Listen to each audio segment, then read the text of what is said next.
Hey, what's up guys, my name is Crash, and today we're doing a review on Helldivers 2. So far, the game's pretty good, and I really wanted to get a video out, pretty much because I've had a lot of enjoyment so far, and I wanted to share it with people that haven't tried it out, and give them general thoughts if they should pick it up or not. So the first thing I want to go over is definitely the gameplay. The gameplay in the game is actually quite enjoyable, and you can feel that they put a lot of time into it.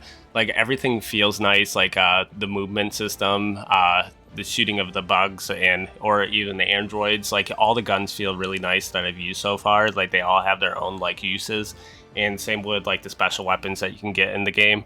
Like, everything feels like it has a place in this game. I don't think there's a single item that I've used so far where I went, okay, this is kind of useless. Like, everything has a use, which is really cool because in these types of games usually you don't see that. Usually it's like, oh well, this weapon's pretty good, but this one's far superior, so why even use that? But it seems like every weapon is used for different type of gunfights or different play styles that you're using in the game, which is awesome. The next thing I want to talk about, I guess, with gameplay is definitely the factions. The factions are pretty cool so far. I'm pretty sure there is going to be one other faction added into the game that we haven't seen yet, which I'm very excited for, because so far there's bugs and androids that you can fight. I'm going to tell you right now, personally, in my opinion, the bugs were pretty boring. So, like, if it was just the bugs in the game, I probably would have thrown this game away a lot faster. But because of the automations that they added, I've had a lot more fun in the game, and like, it's actually like it made me want to play like every single day. Like, even at work, I'm thinking about going home and playing more, just because the gunfights and the way your character moves, the objectives and stuff, even though they're very simplistic and they're kind of like from other games, it just feels really good. And you'll kind of notice that when you play through it. And it's kind of odd because it's like the most simplistic designs from other games, like, thrown together, but somehow making it feel right, if that makes any sense. The one thing I will say that I'm kind of missing from this game is definitely a jump button. I know there's jump packs and I know you can climb up stuff, but just having the jump button be a thing would be very useful, and I just wish they had it. Sadly, there isn't one, but aside from that, there wasn't really any other issues I had. Like, I think the dive's very useful, mostly when it says literally if you dive when a grenade is thrown, you'll be completely fine usually, and which is pretty cool. And like, same with just running and stuff, it feels fine. Like, the stamina, you won't really notice it all too much unless you're just like holding it down the whole time, but usually you'll never run out of stamina. And I don't know, everything just feels right. I think they put a lot of effort into the gameplay, and you can really notice that because like nothing feels like it's out of place. Like, everything feels right. I guess the other issue might be swimming. The swimming is kind of whatever. It's kind of like a thrown in thing on the side. Like, you can stay in the water for like 5 seconds, then you drown and die, which kind of sucks. But aside from that, I haven't had any issues with it. The next thing I want to talk about is definitely the maps. The maps in this game are awesome.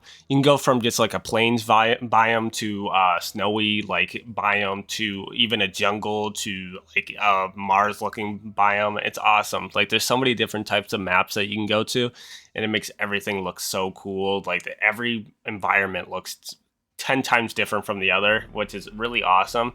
And it's cool because it's based off of like how far like the enemies push through your lines. So like, the farther they get, the different planets that you can go to and play levels on, and it's awesome. I don't really know how many maps there will be overall in this game because, you know, they can just keep pushing through, so I'm guessing there's probably like 30 maps altogether.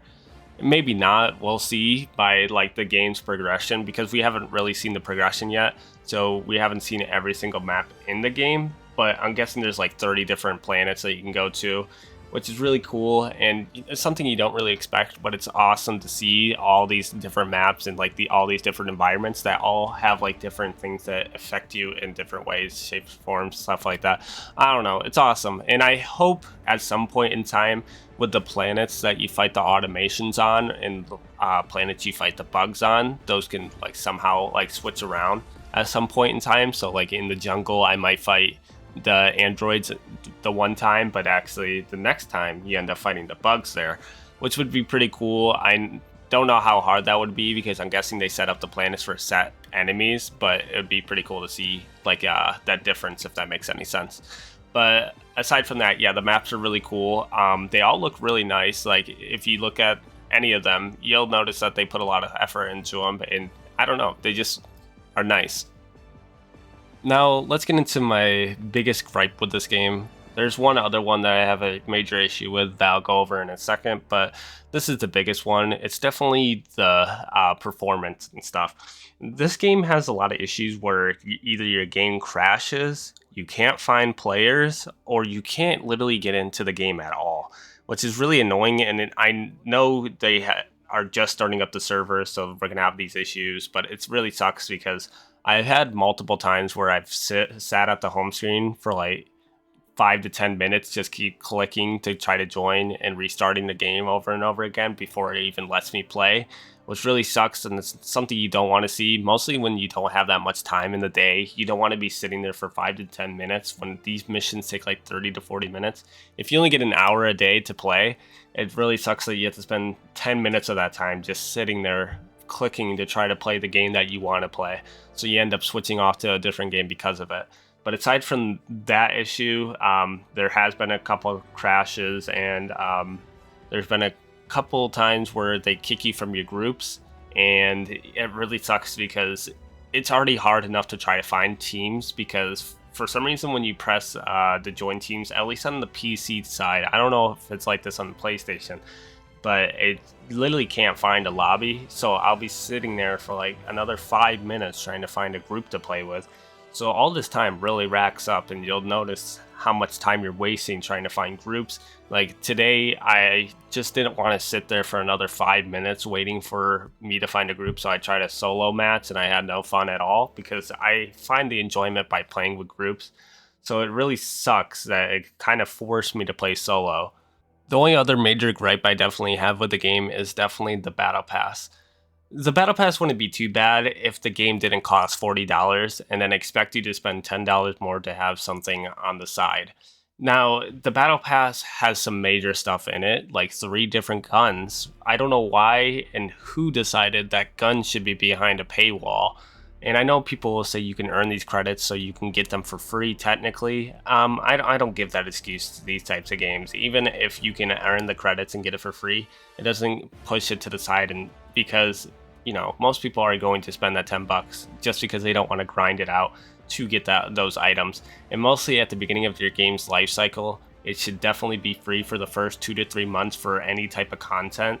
And expecting to spend money right off the bat is pretty insane to me.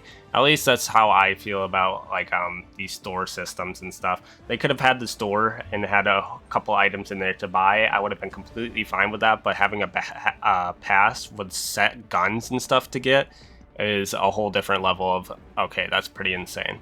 The next thing I want to talk about is definitely the customization. The customization is really cool in this game. I enjoy everything about it. Like I love that there's like different armor sets for like your different play styles, and they all have like different like buffs and debuffs depending on what type of armor you wear. Like I'm wearing heavy armor right now, so I get a little bit more armor, but I'm a lot slower than other players.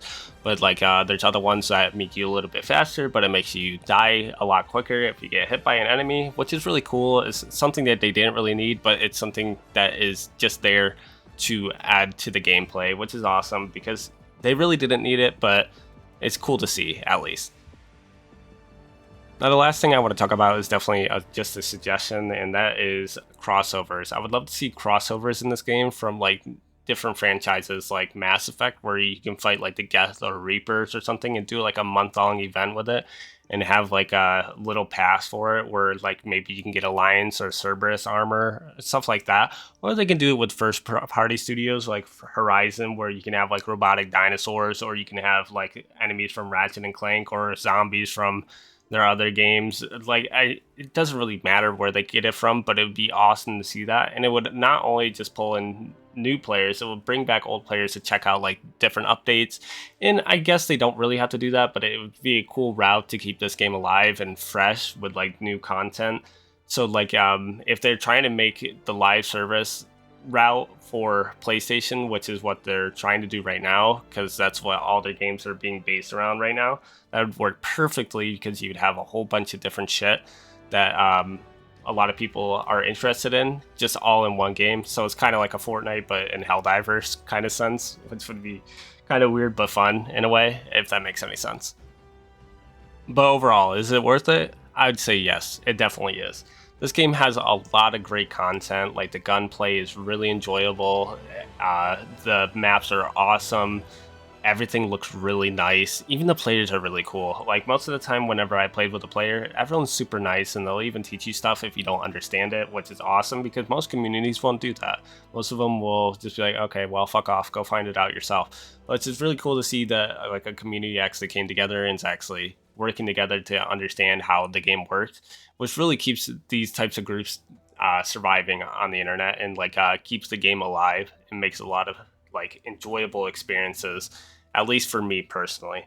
But if you guys enjoyed the content, make sure you leave a like and a sub. And if you guys have any suggestions for anything else to check out, make sure to leave them down in the comments down below.